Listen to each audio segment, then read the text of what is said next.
மேச ராசியில் பிறந்த உங்களுக்கு இந்த வாரம் எப்படி இருக்குங்கிறத பார்க்குறோம். அப்படி பார்க்குற போது இந்த வாரத்தில் பொதுவாகவே ஒரு விஷயம் நல்லா தெரிஞ்சுங்க. உங்களுடைய ராசிநாதன் யாரெல்லாம் இருக்காரோ அவங்க எங்கே இருக்காங்க, எந்த நட்சத்திரத்தில் இருக்காங்க, அவங்கள யாரெல்லாம் பார்க்குறாங்களோ அதை ஒட்டி தான் அன்றைக்கி நாளாக இருக்கட்டும், வாரமாக இருக்கட்டும், மாதமாக இருக்கட்டும் பிரதானமாக நடக்கும். அப்படி பார்க்குற போது செவ்வாய் பகவான் 6ஆம் இடத்துல இருக்கார்.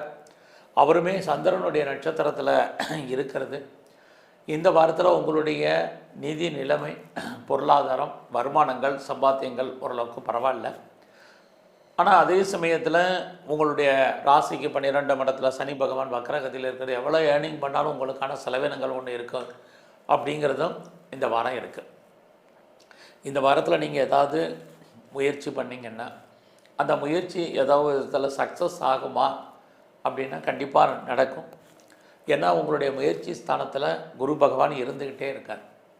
இறைவன் உங்களுக்கு ஏதோ ஒரு ரூபத்தில் அனுகூலம் அனுகிரகம் பண்ணுறதுக்கான வாய்ப்பு. தேவையில்லாத மனக்குழப்பங்கள், சிந்தனைகள் வேண்டாம். இறையருள் உங்களுக்கு கிடைப்பதற்கான வாரமாக இந்த வாரமும் தொடர்கிறது. இந்த வாரத்தில் உங்களுடைய வேலை வாய்ப்புகள் எப்படி இருக்குன்னு பார்க்குறோம். ஒரு பக்கம் உங்களுடைய சர்வீஸ் ஸ்தானத்தில் செவ்வாய் இருக்கார், சனி பார்க்குறாரு. பட் உங்கள் சர்வீஸ்க்குரிய புதன் பார்த்திங்கன்னா 5ஆம் இடத்துல இருக்கார். வேலை இருக்குது, வருமானம் இருக்குது, ஏர்னிங் இருக்குது. ஆனாலும் 5ஆம் இடத்துல புதன் இருக்கிறது வேலையை பற்றிய ஒரு ஃபியரிங், பயம் என்பது இருப்பதற்கான வாய்ப்புகள் நிறைய இருக்குது. இதிலிருந்து நமக்கு வேலையில் நீங்கள் எஃபர்ட் எடுக்கணுங்கிறது மட்டும் இந்த வாரம் நல்லாவே தெரியுது. அது மட்டுமல்ல, இந்த வாரத்தில் நீங்கள் ஏதாவது பிஸ்னஸ் பண்ணிங்கன்னா உங்களுடைய பிஸ்னஸ் எப்படி இருக்குன்னு பார்க்குற போது இந்த வாரத்தில் தொழில் இல்லாமல், நீங்கள் பிஸ்னஸ் பண்ணாமல், வருமானம் வராமல், ஆனால் தொழில் தகராறு, தொழில் நிச்சயமற்ற தன்மை, இதெல்லாமே இந்த வாரத்தில் மேசராசியில் பிறந்த உங்களுக்கு இருந்துக்கிட்டே இருக்குது. அது மட்டுமல்ல, இந்த வாரத்தில் உங்களை பொறுத்த வரைக்கும் பெரிய லெவலில் நீங்கள் ஏதாவது ஷேரில் இன்வெஸ்ட்மெண்ட் பண்ணணும்னு நினைக்கிறவங்க கொஞ்சம் அடக்கி வாசிங்க. எல்லாமே ப்ராஃபிட்டபுளாக கிடைக்கிற மாதிரி ஒரு தோற்றம், யூக வணிகங்கள் சுமாராக இருக்குது. பட் அதே சமயத்தில் நீங்கள் எல்லோரும் ஏதாவது ஆய கலைகள் 64 கலைகளில் ஏதாவது ஒன்றில் இருந்தீங்கன்னா புகழ், வருமானங்கள் உங்களுக்கு இருக்குது.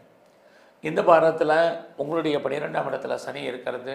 உங்களுக்கு சந்தர்ப்பம், வசதி, சூழ்நிலைகள், பொருளாதார நிலைகள் நல்லா இருந்தால் எதுலையாவது நீங்கள் இன்வெஸ்ட்மெண்ட் பண்ணுங்கள். இது ஓரளவுக்கு பரவாயில்லாமல் இருக்கும். யாரெல்லாம் ஹையர் எஜுகேஷன் பண்ணுறீங்களோ இந்த வாரம் உங்களுடைய எஜுகேஷன் ஃபுல்ஃபில் ஆகிறதுக்கான வாய்ப்பு நிறையா உண்டு.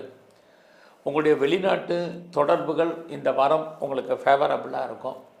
ரொம்ப நாளாக நீங்கள் எதிர்பார்த்துட்டு இருக்கக்கூடிய பாஸ்போர்ட், வீசா எதுவும் வராமல் இருந்தால் இந்த வாரம் வர்றதுக்கான வாய்ப்பு